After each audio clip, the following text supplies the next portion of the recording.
Babou a un talent fou.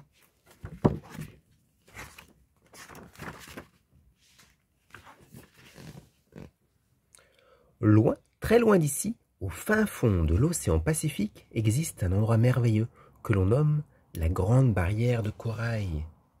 Et c'est au cœur de cet immense paradis, dans la coquette ville sous-marine de Tortue-les-Sirènes, que vit Babou, le poisson clown. Comme chaque matin, en sortant de sa baignoire, Babou est en retard. Ah là là, quel bazar dans cette anémone de mer, donc dit-il en mettant ses lunettes de travers. Puis, vite, vite, Babou avale un bol de plancton, attrape un nœud papillon, sa belle casquette jaune citron et zou, direction l'école du cirque, deuxième épave à droite en sortant du lagon. En accueillant ses élèves, le professeur Baleine a une grande nouvelle à leur annoncer. Demain, nous recevrons la visite du célèbre Johnny le Crabe, le directeur du cirque Barnabule.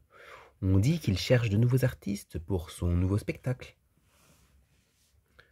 Babou, tout excité, rêve déjà de célébrité. Malheureusement, il n'a aucun numéro à présenter. Tout d'abord, il faut s'entraîner. C'est Annabelle, l'étoile de mer, qui entre en piste la première. Debout, sur un gros coquillage, elle entame quelques jolis pas de danse, mais... Pfff, trop facile, se moque Babou, un peu jaloux. Moi aussi, je peux le faire. Hélas, à force de s'agiter, Babou glisse, fait une roulade, et badaboum, atterrit sur ses camarades.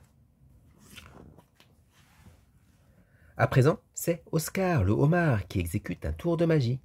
1, 2, 3, et pouf! Un gros bouquet d'algues apparaît dans sa pince. Le professeur applaudit, mais... Pfff, trop facile, bougonne Babou, encore plus jaloux. Moi aussi, je peux le faire. Sauf que Babou se trompe de formule, attrape un hoquet ridicule et se met à tousser des bulles. C'est au tour d'Honoré, l'hippocampe, de jouer les acrobates, et hop, un grand saut périlleux, et hop, 2 saltos avant. Fier de lui, Honoré salue son public, mais... Pfff, trop facile, s'énerve Babou, de plus en plus jaloux. Moi aussi, je peux le faire. Furieux, Babou grimpe sur le trapèze, prend son élan, et, telle une fusée, s'étale sur un vieux rocher. Pendant la récréation, Babou ne décolère pas. Il voudrait tant qu'on l'admire lui aussi. Et quand Albert, le dauphin, son meilleur ami, réussit à jongler avec des oursins, Babou devient fou. La jalousie lui fait perdre la tête. Sans réfléchir, il se jette sur son ami, rebondit comme un ballon, se pique les fesses sur un oursin et, vexé, part bouder dans son coin. Ah, si seulement j'avais un talent, enrage-t-il, caché derrière un vieux coffre vermoulu. Mais voilà, je suis nul, archi nul, ridicule, juste bon à faire des bulles. En tout cas, si je ne vais pas travailler chez Johnny le Crabe, personne n'ira. Ainsi, l'air grognon, Babou imagine un plan pour faire rater les numéros de ses camarades.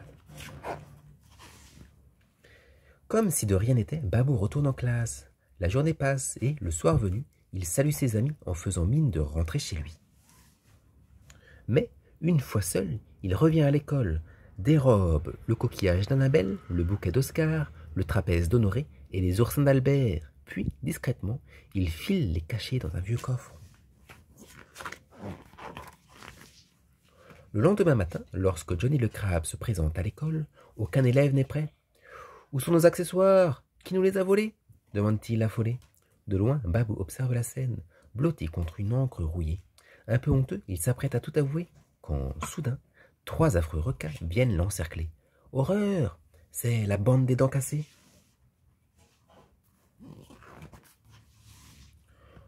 Alors, Minuf, tu ne falus pas les princes de l'océan? Dit le chef des requins, à qui il manque au moins 15 dents. Mais gare à toi, on en a croqué pour moins que fa. Face à cette vilaine racaille, Babou se met à trembler de toutes ses écailles. Tout d'abord, Babou tente de les amadouer. Il improvise une révérence, mais s'en mêle les nageoires et effectue à la place une pirouette plutôt cocasse. Résultat, les dauphins font un petit sourire. Ensuite, Babou essaie la force. Avec courage, il se jette sur eux, les boxe comme il peut, mais il est si léger qu'il parvient juste à les chatouiller. Résultat, les requins commencent à s'amuser. Enfin, se croyant perdu, Babou les supplie en pleurant, puis il se mouche en faisant un horrible pouette qui rappelle une vieille trompette. Résultat, les requins sont hilars. En vérité, Babou les fait tellement rire que, peu à peu, leur méchanceté se transforme en bonne humeur. Ils décident donc de l'épargner et pour fêter leur amitié, se mettent à danser un rock endiablé.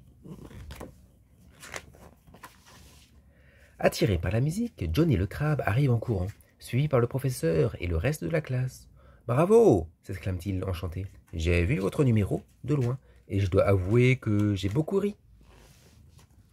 Je ne savais pas que j'étais si doué, mais ce n'est rien à côté de mes camarades, dit Babou en leur rendant vite leur accessoire.